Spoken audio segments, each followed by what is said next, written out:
The rising moon cast long shadows across the sacred way as Theron moved silently between the marble columns of Apollo's temple. Delphi slept below him, its narrow streets quiet, save for the occasional drunken reveler stumbling home from the symposiums held to honor the newly appointed oracle. The celebrations would continue for 6 more days, but Theron had no time for festivities. Not when the fate of Athens, perhaps all of Greece, hung in the balance. "You're certain this is where she saw it?" whispered Kyra, materializing beside him like a phantom. Her dark eyes reflected the moonlight, giving her an otherworldly appearance that matched her mysterious talents. "According to Pythia's handmaiden, yes," Theron replied, scanning the temple's inner sanctum. "Before the madness took her, the oracle drew a map to this very spot." Kyra frowned. 3 oracles driven to madness in less than a season. The gods are restless. "Or someone wishes us to believe so," Theron countered, running his fingers along the intricate carvings that decorated the temple walls. His years as an Athenian spy had taught him to trust no one, not even the gods. The markings beneath his fingertips suddenly shifted,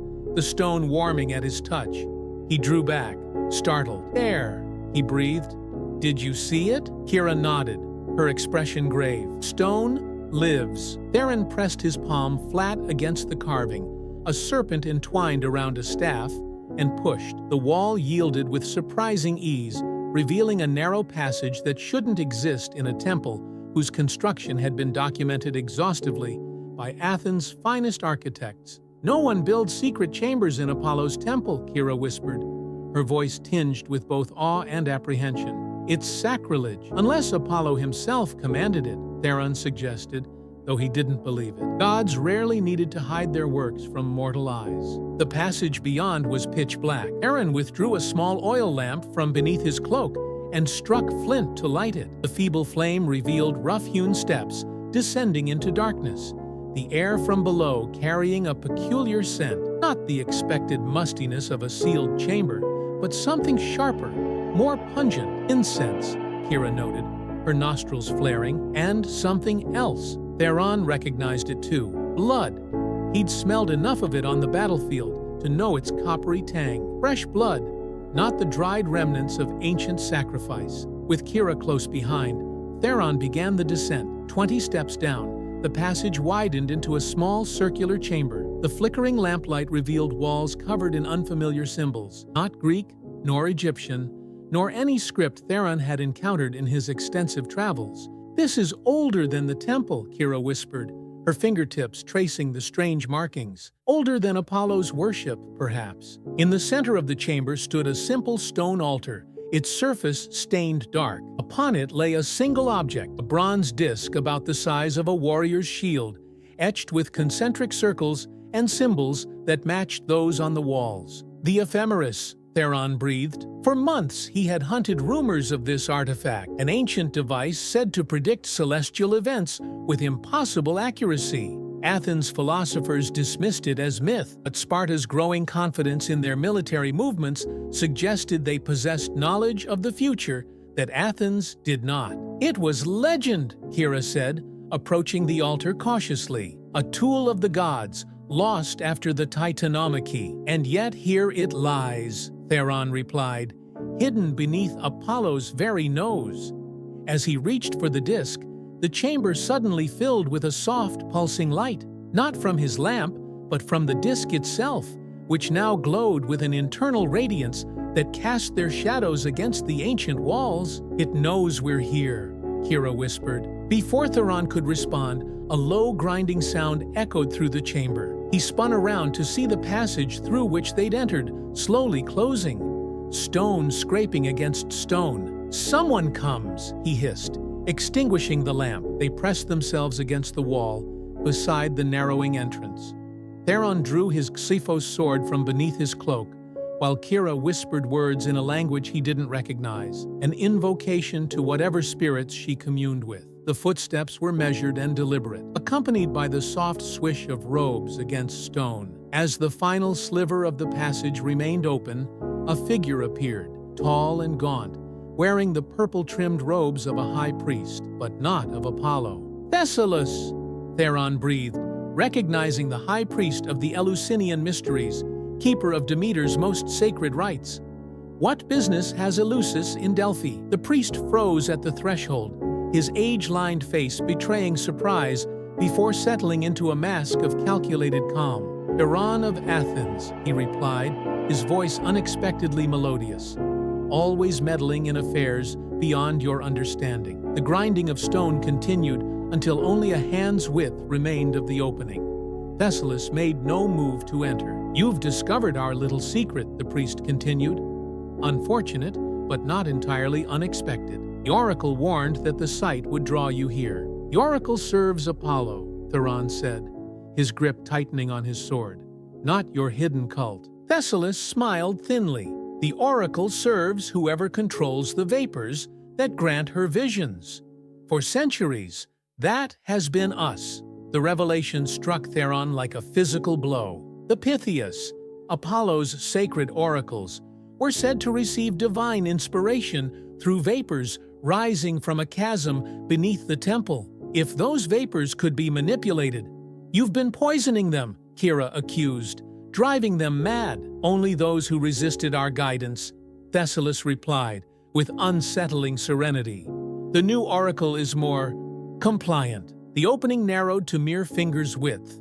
Through it, Theron could see more figures gathering behind Thessalus, robed acolytes bearing torches. "The ephemeris cannot leave this chamber," the priest continued.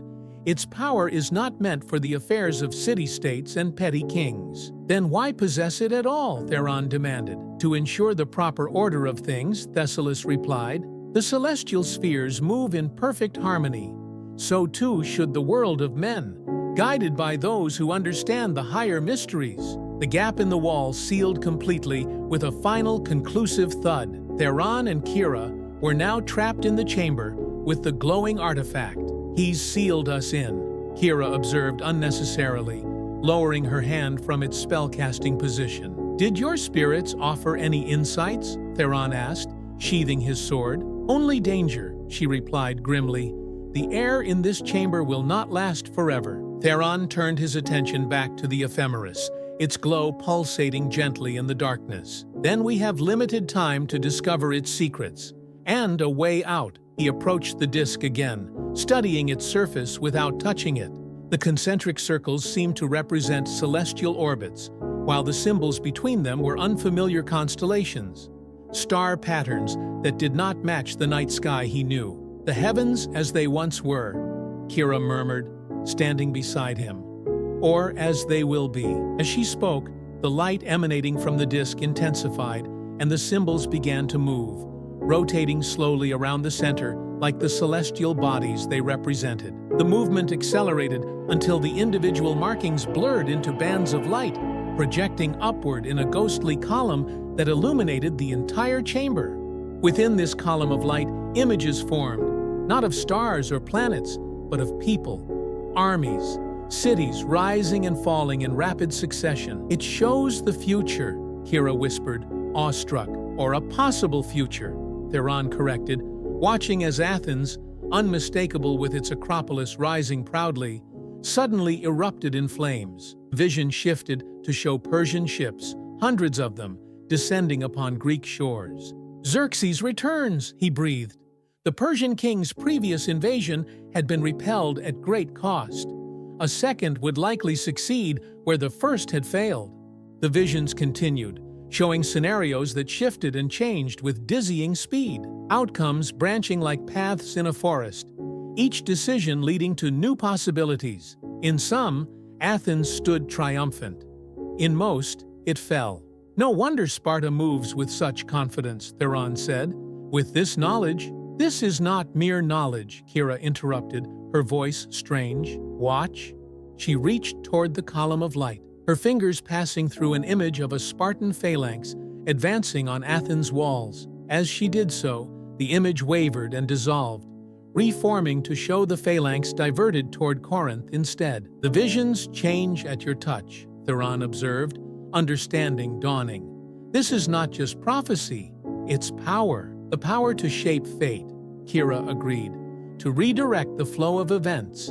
A cold certainty settled in Theron's chest. This is why 3 oracles went mad. They saw not just what would be, but all that could be. every possible branch of fate unfolding simultaneously. No human mind could withstand such knowledge. To see every potential future, every consequence of every action, it would shatter the strongest intellect. As if responding to his thoughts, the light column suddenly expanded, enveloping them both in its radiance. Visions flooded Theron's mind, not just of battles and kingdoms, but of his own life. Every choice he had ever made, and every outcome that had never come to pass. He saw himself as a child taking a different path, becoming a farmer instead of a soldier, a philosopher instead of a spy. He saw himself dying on countless battlefields, in countless ways. He saw himself growing old, surrounded by children he would never father, in a peace Athens might never know. Beside him, Kyra cried out, overwhelmed by her own cascade of possibilities. Her hand found his in the blinding light, anchoring them both to the present. "We must break free," she gasped, "or we'll be lost." Like the oracles, Theron forced his mind to focus on a single thought: escape. The chamber around them, the sealed passage, the priests waiting outside. There had to be another way out, another path. As if in response, the visions shifted, showing the chamber from different angles. There, behind the altar, a narrow fissure in the rock, concealed in shadow. "There's a way out," he said, pulling Kyra toward the altar. Through the mountain itself, the visions continued to bombard them as they stumbled forward, each step requiring immense will to complete. The ephemeris light grew more intense, the images more compelling, as if it resisted their departure. Behind the altar, just as the vision had shown, a narrow crack split the chamber wall, barely wide enough for a person to squeeze through. Cool air flowed from it, carrying the scent of the night beyond. "You first," Theron gasped, holding Kyra steady as she pulled herself into the opening. As she disappeared into the fissure, Theron turned back toward the ephemeris. Its power was too great, too dangerous to leave in the priest's hands, yet taking it seemed equally perilous. In the swirling visions, he saw one possibility crystallize: himself, lifting the disk, carrying it from the chamber. In that future, armies moved at his command as he manipulated fate to Athens' advantage.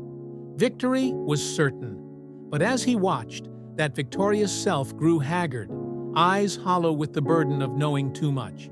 The power to see all futures became a prison, isolating him from the very people he sought to protect. Decision made, Theron drew his sword once more and approached the altar. The bronze disc thrummed with energy as he raised his blade. "No mortal should wield this power," he said to the empty chamber. "Not priest, not king, not even Athens herself." With all his strength, he brought the sword down upon the ephemeris. The blade struck with a sound like thunder, and light erupted from the disc in a blinding flash. Cracks spread across its surface, and the visions surrounding him fractured into thousands of shards before dissolving completely. In the sudden darkness, Theron heard shouts from beyond the sealed entrance, the priests alerted by the disturbance. The stone door began to grind open once more. He didn't wait to confront them. Sheathing his sword, he slipped into the fissure behind the altar, following Kyra's path to freedom. The narrow passage twisted upward through the living rock of Mount Parnassus, barely wide enough for his shoulders.